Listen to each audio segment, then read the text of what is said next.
Half-centuries from Nick Compton and John Simpson ensured that Middlesex stayed on top of Hampshire on the second day of the LV County Championship match at Lords.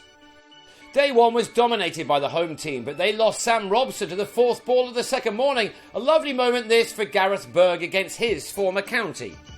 It was Hampshire who were making the perfect start to day two, as in its second over, the other overnight batsman, Paul Stirling, edged Jackson Bird into the hands of James Vince. It could have been even worse for the home side when Compton nearly ran himself out. Instead, he picked up 5 runs because of overthrows. Middlesex had begun the day on 59 without loss in reply to Hampshire's 176, but had slipped to 100 for 3 when Joe Burns had his middle stump ripped out of the ground by Bradley Wheel.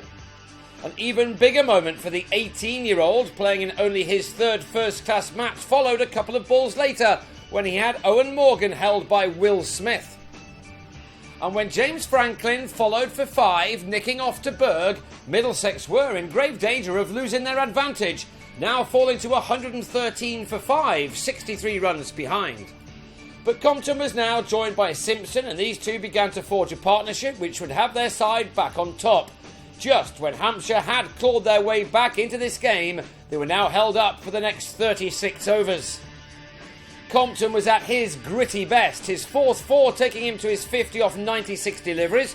It was for just this kind of important innings that the Londoners wanted Compton back after a few years spent in the West Country with Somerset.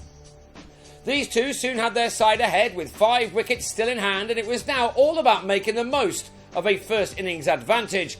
Both batsmen looked comfortable at the crease now. The early zip, which had caused so many problems for the batsmen first thing, now gone, thus making batting all that bit easier. That was until Compton on 87 got his feet in the wrong place to a ball from Danny Briggs to edge to Vince, who took the catch cleanly to end the partnership on 111. Compton had to go eventually. Briggs should have also seen the back of Simpson, who was badly dropped off this shot by Bird at mid-off. And that allowed the keeper, who's been in good form with the bat in the T20 recently, to reach his half-century off 144 deliveries, an innings containing 6 fours. It was now crucial that he stayed in with the lower order to add as many more to the lead of 55, which is where it stood at now. T was taken with a total on 231 for 6, and after 29 more runs had been added to that, Simpson on 64 nicked off to Bird. But James Harris then joined Rayner, and these two batted through much of the rest of the day, taking the lead for their team into 3 figures as they did so. They put on 37 runs for the 8th wicket just to add to Hampshire's frustrations. The day had begun so well for them, but they were not able to make the most of that start. At least they finished off the day with a wicket of Harris, who was bowled by a ball from Wheel that kept horribly low, something that Hampshire won't be too pleased to see.